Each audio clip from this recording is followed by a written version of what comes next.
Antoine Calil, brasileiro e reside em São Paulo.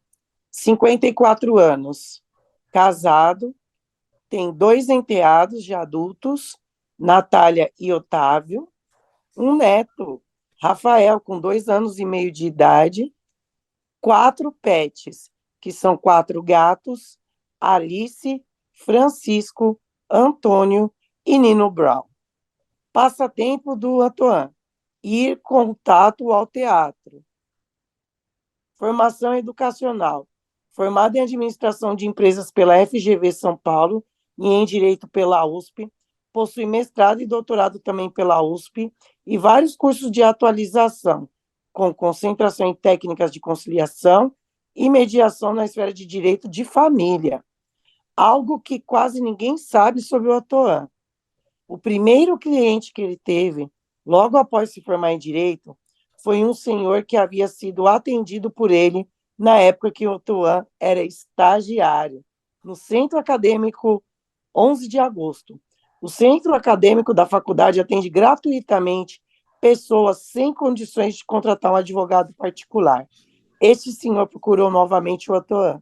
Ele queria se divorciar. Para tentar convencer a mulher a fazer as coisas de modo amigável, o Atuan foi até ela. Era um domingo e o casal morava numa comunidade. A mulher não acreditou que ele fosse advogado. Disse que nunca tinha visto advogado trabalhar de domingo e acabou se convencendo quando o Antoine mostrou para ela a carteira da OAB. Antoine, 7 minutos, a palavra é sua. Obrigado, Eliane. Vamos lá, passa o slide. Eu estou muito impactado com a apresentação da Mel ainda. Bom, advogado bom de briga ou de solução? Vou contar um caso para vocês antes, apresentando a equipe do escritório. Temos aí os meus sócios, Roberto, Luiz e Henrique, e as nossas queridas estagiárias, Natália e Tainá, aqui presentes. E eu dou um destaque para essa foto maravilhosa que é resultado do trabalho do nosso querido Clóvis. Obrigado, Clóvis. Em breve a gente chama você para fazer a foto do restante da equipe. Pode passar. Bom, como chegou esse caso ao escritório? Me procurou um cliente dizendo que a mãe havia falecido e estava em curso o inventário judicial. Só que o detalhe, ele não falava nem com o pai e nem com a irmã. A mãe faleceu, deixou esses 2 herdeiros, 2 filhos e o viúvo. E eles tinham um advogado que, por coincidência, tinha como sobrenome Guerra, né? O doutor Guerra, ele aceitou trabalhar no caso desde que houvesse acordo. Como não havia acordo, então o doutor Guerra não continuou fazendo o trabalho, esse cliente precisou procurar os serviços do escritório. E quando eu analisei, que eu percebi, o caso já se arrastava fazia 5 anos. 5 anos, como disse a Mel, né, a média de duração dos processos no judiciário é de 8 anos. Já tinham passado 5. A família possuía 6 imóveis, sendo que um deles havia sido prometido para esse herdeiro, meu cliente. Prometido como? Enquanto a mãe era viva, ele era o filho que tinha melhores condições, ajudou os pais a reformarem a casa, ajudou a mãe em tratamento de saúde, então ele teve um crédito perante os pais e houve aí um acordo de que ele receberia um imóvel em pagamento, em retribuição àquilo que ele havia feito. Mas vocês sabem como são as coisas em família, né? Muitas vezes esses combinados não são juridicamente consistentes, não era uma promessa. E numa situação de conflito, nem sempre esses acordos acabam sendo cumpridos. E também um detalhe do caso é que não convinha manter as partes em condomínio. Como eram 6 imóveis, quando não há acordo, uma solução fácil é manter todo mundo em condomínio, todo mundo vai ter um percentual de cada item do patrimônio. Isso não é bom, porque se eles não se entendiam, imaginem vocês, depois do inventário, terem que decidir conjuntamente sobre o destino de cada item do patrimônio. Pode passar. O que eu fiz? Instaurei um procedimento conciliatório, né, porque eu não conhecia a acórdia, poderia ter sido na acórdia, e nesse procedimento, as partes foram convidadas a participar de uma sessão de conciliação. E, para minha surpresa, quando o advogado da outra parte soube dessa iniciativa, ele fez contato comigo dizendo o seguinte: doutor, que história é essa de sessão conciliatória? Meus clientes não vão comparecer.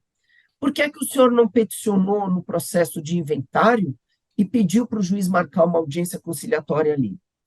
Aí eu, com muita paciência, expliquei para ele: doutor, a gente sabe como é que os juízes conduzem as questões. A gente entra numa audiência, o juiz vira para as partes e pergunta: tem acordo? Ah, não tem acordo? Então vamos tocar o processo. Os juízes não têm preparação, não têm aptidão, eles não são treinados para conduzirem uma sessão conciliatória. Então, num centro de conciliação é diferente, nós seremos atendidos por pessoas que têm formação em mediação, em negociação. Nós ouvimos toda a qualificação que a Mel tem para ficar à frente de uma instituição como a Accordia. Não é algo simples, é preciso instrução para isso. Então, existem técnicas específicas de negociação, de mediação. Aí convenci o colega, dizendo a ele que as partes é que teriam que negociar e nós, como advogados, estaríamos ali para dar o suporte técnico. E, paralelamente, chamei meu cliente antes da sessão conciliatória, expliquei para ele o que ia acontecer, joguei um xadrez com ele e disse a ele que nós iríamos no modo monge. Como assim? Muitas vezes, numa sessão conciliatória, a parte fala alguma coisa, uma palavra mal colocada, e aquilo acaba sendo como riscar um fósforo num depósito de pólvora. Eu expliquei para ele: não estranhe, né? Por mais que a outra parte possa ser agressiva no primeiro momento, eu estarei do seu lado, não reagirei de forma agressiva. Não pense que eu estarei abrindo mão do meu papel como seu advogado, mas essa é uma postura estratégica para nós chegarmos a um acordo. Pode mudar. A sessão conciliatória durou 1h30. Para minha própria surpresa, o acordo saiu em 30 minutos. 1 hora restante foi para redigir o termo de acordo. Um processo que durava 5 anos foi finalizado em 6 meses, que foi o tempo de eu ingressar no caso e marcarem a sessão conciliatória. Meu cliente recebeu o imóvel que havia sido prometido a ele. Se nós tivéssemos conduzido de maneira litigiosa, dificilmente ele receberia esse imóvel, e a partilha foi feita sem que ninguém ficasse em condomínio.